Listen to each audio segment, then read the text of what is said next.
Second, Pavlov's theory of classical conditioning.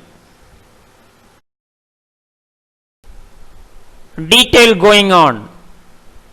In 1904, Russian psychologist Ian Pavlov experimental work on dogs digestive process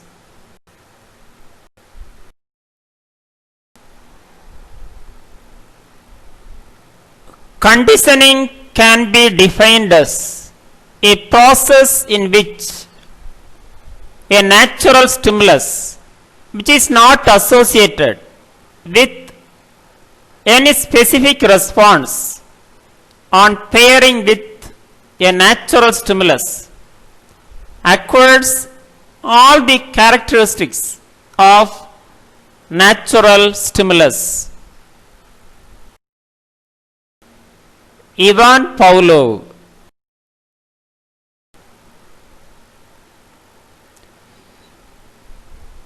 Unconditional stimulus UCS, food natural stimulus. Unconditional response UCR, solvating natural response. Conditional stimulus CS, bell.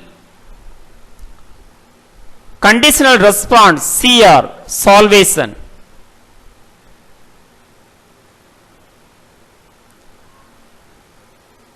Classical conditioning, also called as stimulus substitution. Pavlov's experiment.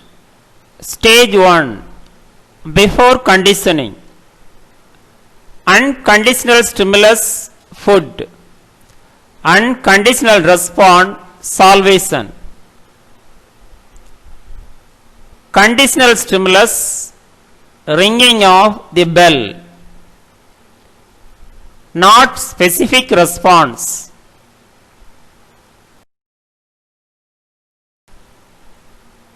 Stage 2, process of conditioning. CS plus UCS, conditional stimulus plus unconditional stimulus.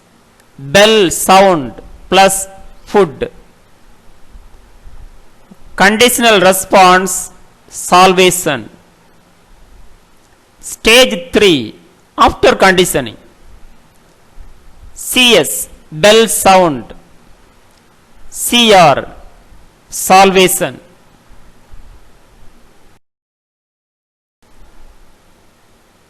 Look at this Pavlov's experiment.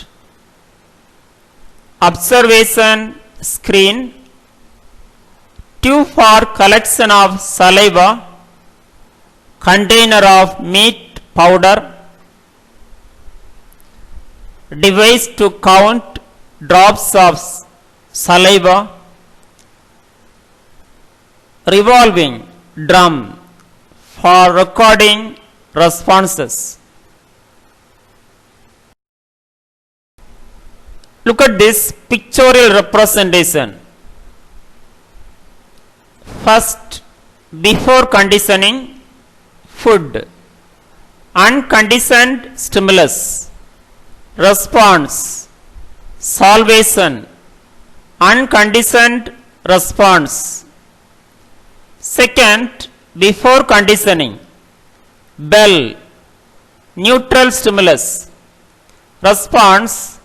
No solvation, no conditioned response.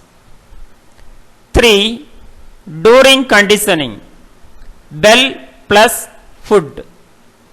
Response, solvation, unconditioned response. 4, after conditioning, bell, conditioned stimulus. Response, salvation, conditioned response.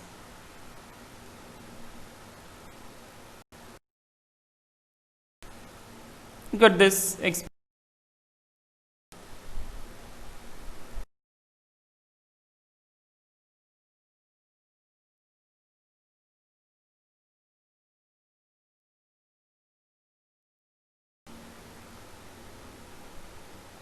In Pavlov's experiment, the conditioned stimulus US was the dog food because its effect did not depend on previous experience. Next, the conditioned stimulus or conditional stimulus was the metronymous sound because its effect depend on its association with food.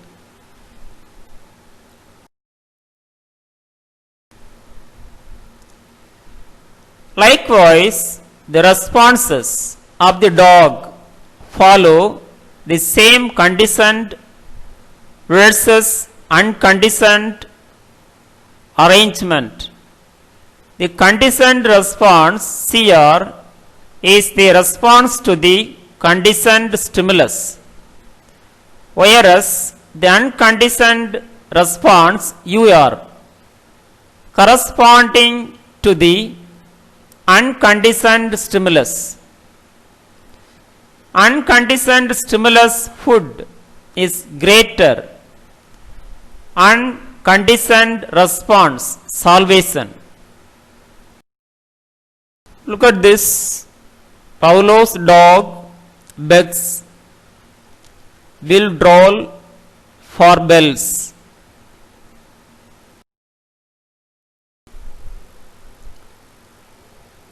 Pavlov showed the existence of the unconditioned response by presenting a dog with a bowl of food and the measuring its salivary secretions.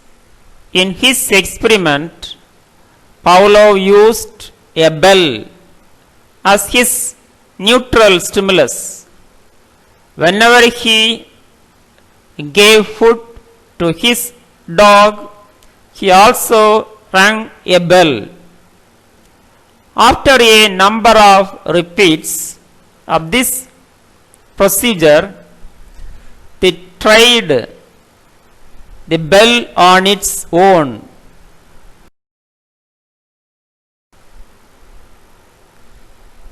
As you might expect, the bell on its own now caused an increase in salvation. So the dog had learned an association between the bell and the food, and a new behavior had been learned. Because this response was learned or conditioned, it is called as a conditioned response.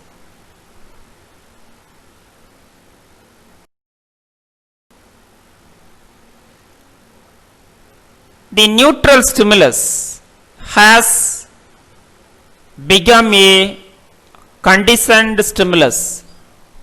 Pavlov found that for association to be made, the two stimuli had to be presented close together in time.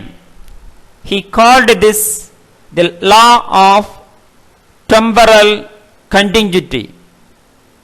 If the time between the conditioned stimulus bell and unconditioned stimulus food is too great, then learning will not occur. Look at this experiment. Extinction.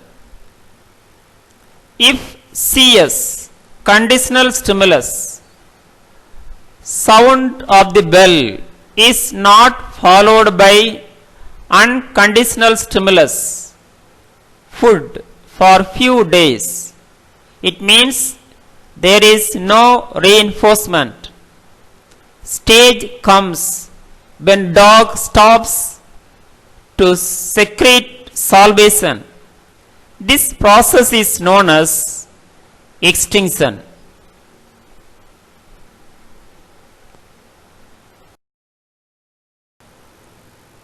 Laws of conditioning.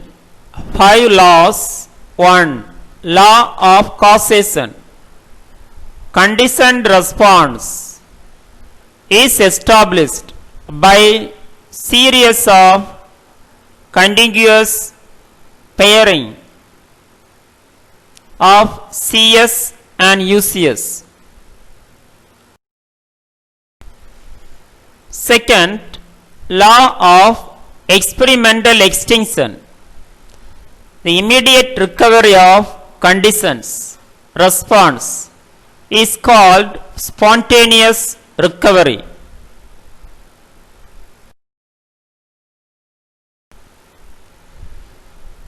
Three, law of generalization.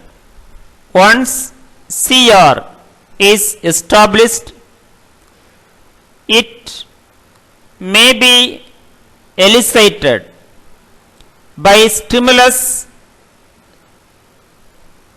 similar to the original CS. 4. Law of discrimination. It means selective conditioning. 5. Law of higher order conditioning. Second pairs conditioning another natural stimulus, light. Pavlov called this phenomenon high order conditioning. Concept of reinforcement. Define reinforcement.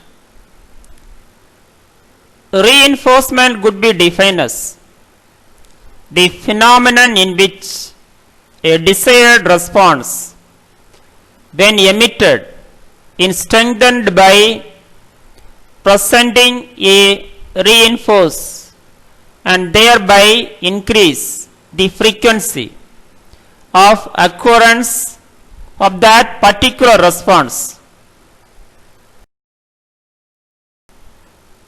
Positive and negative reinforcement. Positive reinforcement, it is any stimulus which, when applied following an operant response, strengthens the possibility occurrence of that responses. Example: food, water. In social learning, prize, money, recognition.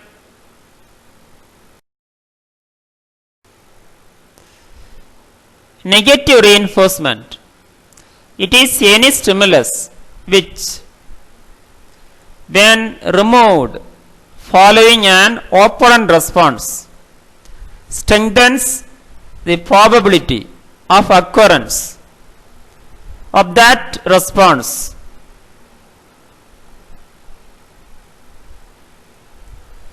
Example: loud noise, bright light. Difference between negative reinforcement and punishment. Reinforcement, punishment. First, negative reinforcement means provided before the response exhibited, but punishment presented after the response occurred. Second, purpose increase the probability of desired response, but in punishment it is given to decrease the possibility of occurrence.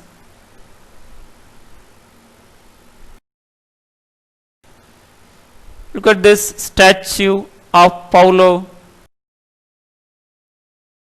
Limitations on this experiment: complex area of generalization, abstraction, reasoning, etc. cannot be explained. Thank you. Have a wonderful day.